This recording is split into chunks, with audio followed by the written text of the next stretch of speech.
दोस्तों, मैं हूं मोहम्मद अली जिन्ना। मेरे ही कारण भारत पाकिस्तान बंटवारा हुआ था।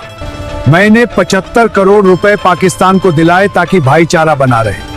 मैंने पाकिस्तान को एक भी रुपया दिए जाने का विरोध किया, लेकिन गांधी के पाकिस्तान प्रेम के कारण मुझे झुकना पड़ा।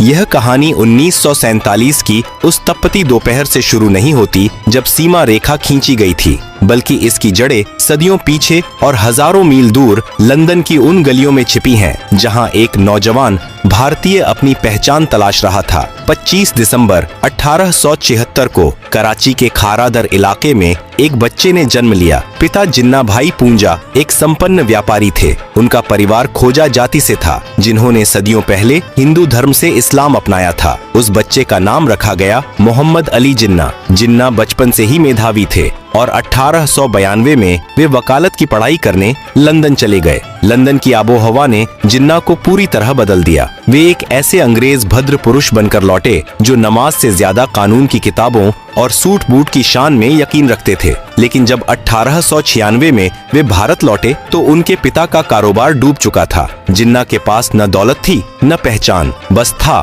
तो एक अडिग आत्मविश्वास। उन्होंने बम्बई को अपना कार्य क्षेत्र चुना और जल्द ही शहर के सबसे महंगे और मशहूर वकील बन गए। उस समय के जिन्ना और 1947 के जिन्ना में जमीन आसमान का फर्क था। शुरुआती दौर में जिन्ना कट्टर धर्मनिरपेक्ष थे। वे भारतीय राष्ट्रीय कांग्रेस के सदस्य थे और गोपाल कृष्ण गोखले को अपना आदर्श मानते थे। उनकी देशभक्ति पर किसी को शक नहीं था। सरोजिनी नायडू ने तो उन्हें हिंदू मुस्लिम एकता का राजदूत तक कह दिया था। 19वीं सदी के अंत तक अंग्रेज समझ चुके थे कि अगर भारत पर राज करना है तो यहाँ की सबसे बड़ी ताकत हिंदू और मुस्लिम एकता को तोड़ना होगा। उस समय का बंगाल प्रेसिडेंसी क्रांतिकारी गतिविधियों का केंद्र था। बिहारी, बंगाली, हिंदू और मुसलमान मिलकर अंग्रेजों की नाक में दम कर रहे थे। तभी प्रवेश होता है लॉर्ड कर्जन का। 1905 में कर्जन ने एक चाल चली जिसे इतिहास बंगाल विभाजन के नाम से जानता है। अंग्रेजों ने तर्क दिया कि बंगाल बहुत बड़ा है और प्रशासनिक सुविधा के लिए इसे 2 भागों में बांटना जरूरी है, लेकिन असलियत कुछ और थी। उन्होंने बंगाल को इस तरह बांटा कि एक हिस्सा मुस्लिम बहुल और दूसरा हिंदू बहुल। अंग्रेजों ने मुस्लिमों को यह सपना दिखाना शुरू किया कि इस नए प्रांत में उनकी अपनी सत्ता होगी। यह भारत की अखंडता पर पहला कुल्हाड़ी का प्रहार था। बंगाल विभाजन ने नफरत की वह चिंगारी लगा दी थी जिसे हवा देने के लिए अंग्रेजों ने 1906 में ढाका के नवाबों और मुस्लिम कुलीनों को उकसाया। 30 दिसंबर 1906 को ढाका में एक सभा हुई जहां अखिल भारतीय मुस्लिम लीग का जन्म हुआ। इसका मुख्य उद्देश्य मुस्लिमों के राजनीतिक अधिकारों की रक्षा करना बताया गया, लेकिन पर्दे के पीछे ब्रिटिश हुकूमत इस नई पार्टी को कांग्रेस के खिलाफ एक सुरक्षा कवच की तरह इस्तेमाल करना चाहती थी। दिलचस्प बात यह है कि उस समय जिन्ना मुस्लिम लीग के सख्त खिलाफ थे। उन्होंने लीग की सांप्रदायिक राजनीति की आलोचना की और कांग्रेस के मंच से एक राष्ट्र की बात की। इतिहास सिर्फ तारीखों का खेल नहीं है, यह इंसानी अहंकार की भी कहानी है। जिन्ना वकालत की दुनिया में नेहरू और पटेल से वरिष्ठ थे। वे एक सफल और स्वाभिमानी वकील थे। दूसरी ओर जवाहरलाल नेहरू एक प्रभावशाली और अमीर परिवार से ताल्लुक रखते थे। इन नेताओं के बीच विचारों का ही नहीं बल्कि व्यक्तित्व का भी टकराव था। जिन्ना को लगता था कि कांग्रेस में उनकी उपेक्षा हो रही है, जबकि नेहरू और पटेल की लोकप्रियता गांधी जी के सानिध्य में तेजी से बढ़ रही थी। 1909 के सुधारों के जरिए अंग्रेजों ने मुस्लिमों को पृथक निर्वाचन का अधिकार दे दिया, यानी मुस्लिम सीटों पर सिर्फ मुस्लिम उम्मीदवार खड़े होंगे और सिर्फ मुस्लिम ही वोट देंगे। यह वह दौर था जब भारत की राजनीतिक जमीन पर हम और वे की दीवार खड़ी की जा रही थी। जिन्ना अभी भी एकता के सूत्र में बंधे थे, लेकिन मंच तैयार हो चुका था एक ऐसे नाटक के लिए जिसका अंत करोड़ों लोगों के खून और आंसुओं से होने वाला था। प्रथम विश्व युद्ध की समाप्ति के बाद भारत की राजनीति में एक ऐसे व्यक्ति का प्रवेश हुआ जिसने न केवल आंदोलन का तरीका बदला बल्कि जिन्ना जैसे वैचारिक नेताओं की जमीन ही हिला दी। 1915 में मोहनदास करमचंद गांधी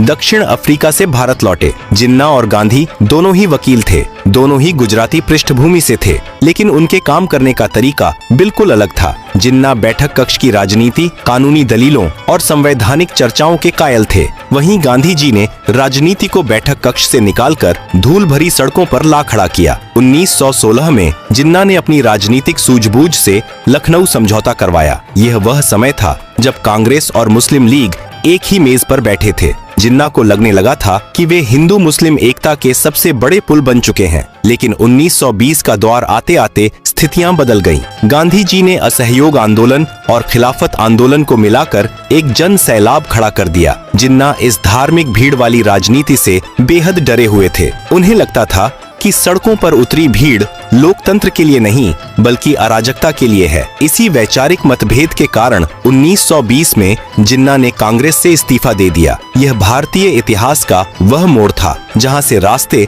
हमेशा के लिए अलग हो गए। कांग्रेस छोड़ने के बाद जिन्ना राजनीति में हाशिए पर चले गए। उन्हें लगा कि गांधी की आंधी में उनकी दलीलें खो गई हैं। हताश होकर वे लंदन चले गए और वहीं अपनी वकालत करने लगे। लेकिन भारत में मुस्लिम लीग का भविष्य धुंधला रहा था। 1930 के दशक में अल्लामा इकबाल और लियाकत अली खान जैसे नेताओं ने जिन्ना को वापस आने के लिए मनाया। जिन्ना को समझ आ गया था कि भारत की भावी राजनीति में अगर अपना वजूद बचाना है तो उन्हें मुस्लिमों का एकमात्र प्रवक्ता बनना ही होगा। वे भारत लौटे, लेकिन इस बार उनके हाथ में सुलह की चिट्ठी नहीं बल्कि पृथक पहचान का झंडा था। 1935 के भारत सरकार अधिनियम के बाद 1937 में प्रांतीय चुनाव हुए। ये चुनाव भारत के इतिहास में निर्णायक मोड़ साबित हुए। कांग्रेस ने जबरदस्त जीत हासिल की, जबकि मुस्लिम लीग को मुस्लिम सीटों पर भी करारी हार का सामना करना पड़ा। जिन्ना को उम्मीद थी कि संयुक्त प्रांत में कांग्रेस उनके साथ मिलकर सरकार बनाएगी, लेकिन जीत के नशे में चूर कांग्रेस ने लीग के साथ सत्ता साझा करने से इनकार कर दिया। कांग्रेस का तर्क था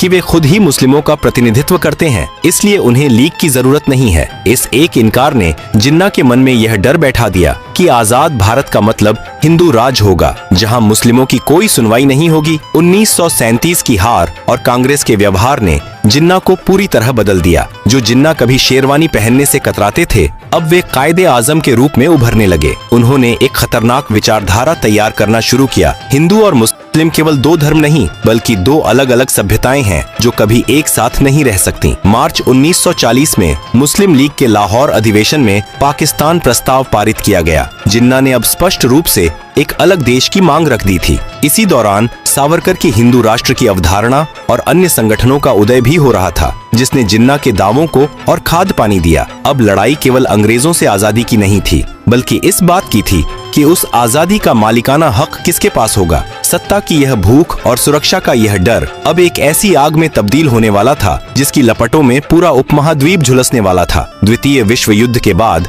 ब्रिटेन की कमर टूट चुकी थी। लंदन में सत्ता बदली और लेबर पार्टी के क्लेमेंट एटली प्रधानमंत्री बने। वे जल्द से जल्द भारत को आजाद कर यहाँ के सिर दर्द से छुटकारा पाना चाहते थे, लेकिन भारत के भीतर नेहरू और जिन्ना के बीच की खाई अब इतनी गहरी हो चुकी थी कि उसे पाटना नामुमकिन लग रहा था। ब्रिटिश सरकार ने 1946 में 3 मंत्रियों को भारत भेजा, जिसे मंत्रिमंडल मिशन कहा गया। इनका उद्देश्य था बिना विभाजन के आजादी का रास्ता निकालना। मिशन ने एक अनूठा समूह प्रणाली सुझाया। भारत को 3 हिस्सों में बांटा जाना था। 2 समूहों में मुस्लिम बहुल इलाके थे, जबकि एक में हिंदू बहुल। जिन्ना ने इस योजना को मान लिया क्योंकि उन्हें इसमें एक छोटा पाकिस्तान दिखाई दे रहा था। नेहरू भी शुरू में राजी हुए, लेकिन एक प्रेस वार्ता में उन्होंने कह दिया कि भविष्य में इन समूहों की बनावट बदली जा सकती है। जिन्ना को लगा कि नेहरू उन्हें धोखा दे रहे हैं और आजाद भारत में कांग्रेस अपनी बहुमत के जोर पर समूह प्रणाली खत्म कर देगी। जिन्ना ने तुरंत अपना समर्थन वापस ले लिया। अब जिन्ना के पास केवल एक ही रास्ता बचा था,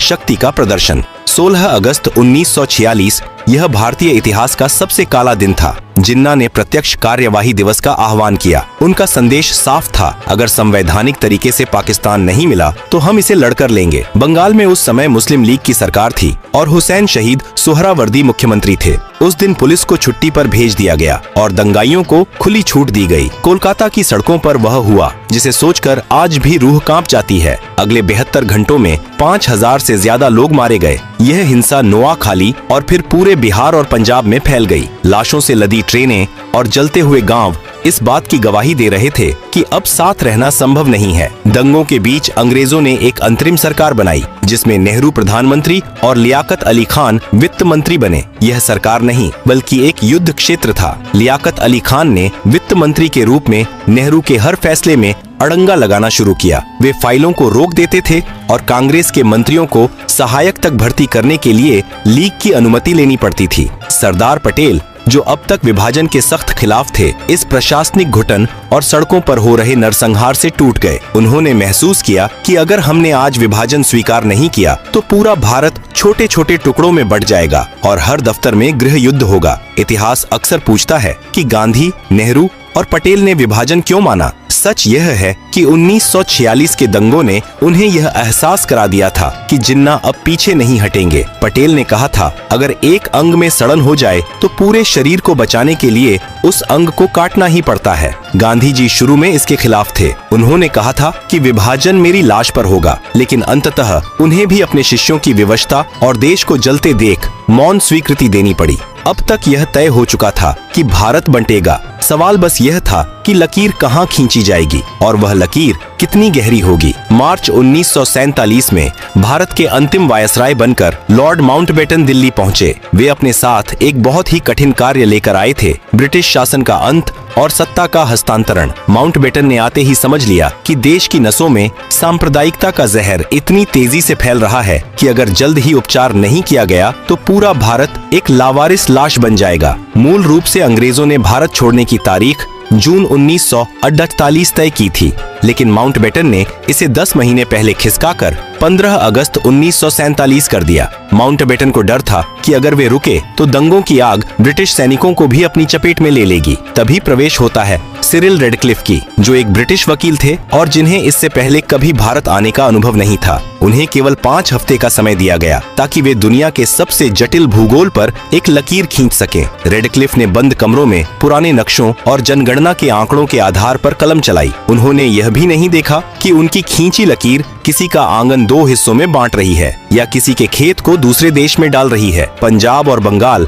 जो कभी भारत के फेफड़े थे, उन्हें बेरहमी से चीर दिया गया। विभाजन केवल जमीन का नहीं था, वह भावनाओं, यादों और संपत्तियों का भी था। बंटवारा इतना सूक्ष्म था कि सरकारी दफ्तरों की मेज, कुर्सियां, टाइपराइटर और यहाँ तक कि पुस्तकालयों की किताबों तक को आधा आधा बांटा गया। जिस सैन्य दल में मुस्लिमों की संख्या ज्यादा थी वह पाकिस्तान को दे दी गई और बाकी भारत के पास रही। विभाजन के समय भारत के खजाने में जो पैसा था उस पर भी विवाद हुआ। जिन्ना ने पाकिस्तान को भारतीय खजाने से कुल 75 करोड़ रुपए देने की जिद की, जो उस समय भारतीय खजाने का 17.5% हिस्सा था, जिसकी पहली किस्त 15 अगस्त 1947 को 20 करोड़ दे दी गई। बाकी 55 करोड़ रुपए देने का सरदार पटेल सुरक्षा कारणों से रोकना चाहते थे, लेकिन गांधी जी ने आमरण अनशन की धमकी दी ताकि पाकिस्तान को उसका हक मिले और भविष्य के रिश्ते कड़वे न हो। अंततः गांधी जी के दबाव में वह राशि पाकिस्तान को दी गई, लेकिन रिश्तों में आई वह खटास आज तक नहीं मिटी। 14 अगस्त की रात पाकिस्तान वजूद में आया और 15 अगस्त को भारत ने अपनी आजादी का जश्न मनाया। लेकिन विडंबना देखिए, जिस दिन करोड़ों लोग आजाद हुए उन्हें यह तक नहीं पता था कि वे किस देश के नागरिक हैं। रेडक्लिफ ने अपनी सीमा रेखा की घोषणा 15 अगस्त को नहीं बल्कि 17 अगस्त को की थी। 2 दिनों तक पंजाब और बंगाल के सीमावर्ती इलाकों में लोग इस खौफ में रहे